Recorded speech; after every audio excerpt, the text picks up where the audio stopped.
അവർ ഉദ്ദേശിച്ച രീതിയിലേക്ക് 2014 2019 കണക്കുകൾ നോക്കുമ്പോൾ 71 62 എന്നീ രീതിയിലാണ് അവിടുത്തെ അംഗബലം. അത് നേരെ 33 ചുരുങ്ങിയതിൽ അവർക്ക് വലിയ രീതിയിലുള്ള വിഷമമുണ്ട്. നമുക്കറിയാം 2009 കോൺഗ്രസ് അധികാരത്തിൽ വരുമ്പോൾ ആന്ധ്ര, യുണൈറ്റഡ് ആയിട്ടുള്ള ആന്ധ്രയിൽ നിന്നാണ് ഏറ്റവും കൂടുതൽ ലോക്സഭാ എംപിമാരെ കോൺഗ്രസിന് നൽകിയത്, 33 എംപിമാർ. അതിന് സമാനമായിട്ടുള്ള രീതിയാണ് ഈ വലിയൊരു സംസ്ഥാനത്ത് നിന്നും വെറും 33 മാത്രമായി. എന്നാൽ BJPക്ക് നാളുകളായി ഉള്ള പ്രശ്നങ്ങൾ അതിജീവിക്കാൻ കഴിയുന്നില്ല. സമാജ്വാദി പാർട്ടിയും കോൺഗ്രസും പതിവിൽ കവിഞ്ഞ രീതിയിലുള്ള ആത്മവീര്യത്തോടെ 2027 നിയമസഭാ തെരഞ്ഞെടുപ്പിന് വേണ്ടി ഗോവയിൽ ഇറങ്ങിക്കഴിഞ്ഞിരിക്കുകയാണ്. അതായത് കൃത്യമായി പറഞ്ഞാൽ ജാർഖണ്ഡിന്റെ ഒരു പുനരാവിഷ്കരണം തന്നെയാണ് ഇപ്പോൾ UP നടക്കുന്നത്.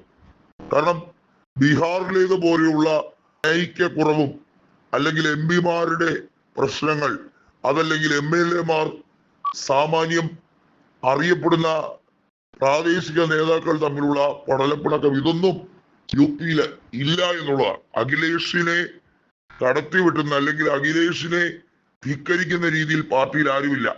നേരത്തെ ശിവപാൽ യാദവ് അടക്കമുള്ളവർ അഖിലേഷിനെ എതിർക്കാൻ ശ്രമിച്ചിരുന്നുവെങ്കിലും പാർട്ടിക്ക് വശംവദരായി നിൽക്കാം എന്നുള്ള രീതിയിൽ തന്നെയാണ് മുന്നണിയുടെ സംവിധാനത്തിൽ ഒപ്പം കൂട്ടിയിരിക്കുന്നത്.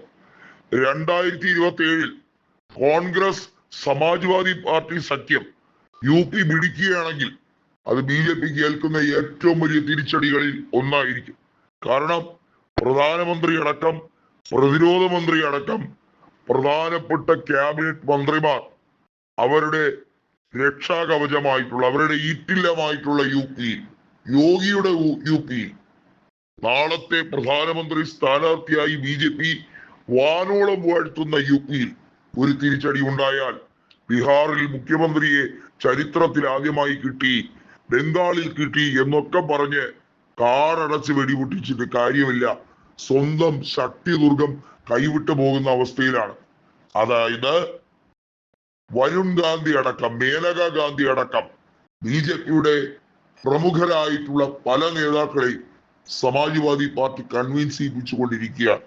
അതിൽ അവർ പരിപൂർണമായി വിജയിച്ചു വന്നാൽ 2027 ഫലം മറ്റൊന്നാകും.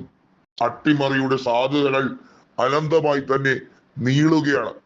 ലോക്സഭാ തെരഞ്ഞെടുപ്പിൽ സമാജ്വാദി പാർട്ടി സമാനതകളില്ലാത്ത മുന്നേറ്റം നടത്തിയത് നമ്മൾ എല്ലാവരും കണ്ടതാണ്.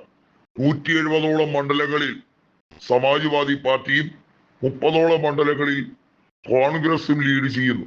ശ്രമിച്ചാൽ 202 എന്ന മാജിക്കിലേക്ക് സമ്പൂർണമായ ഒരു ആധിപത്യത്തോടെ വോട്ട് ഷെയറിന്റെ വർധനവോടെ എത്താൻ കഴിയുമെന്ന് വിശ്വസിക്കുകയാണ് സഖ്യകക്ഷികൾ.